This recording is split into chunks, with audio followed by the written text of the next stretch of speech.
Я просили ее фрезер показать. Значит, есть у нас в комплекте вот таких вот 2 коробочки. Давайте посмотрим, что здесь.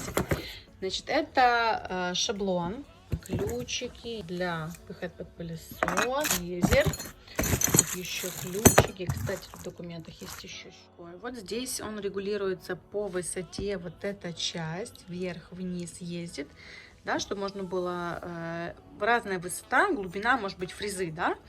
Значит, вот этот вот зажим ездит вверх-вниз, включение, быстросъемные щеточки, регулятор скорости. Обороты здесь регулируются до 30 тысяч, 960 ватт. Видите, здесь у нас 3 цанги, то есть он может работать на цангу 6, 8 и 10. Это вторая насадка.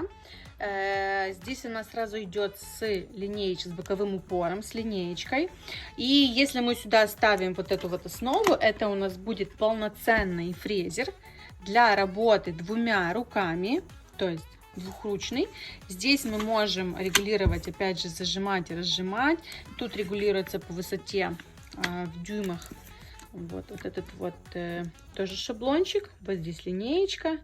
Вообще очень крутая модель, 960 ватт, но она может капец как много. И он реально достаточно тяжелый, чтобы вы понимали, вот по параметрам 3 килограмма.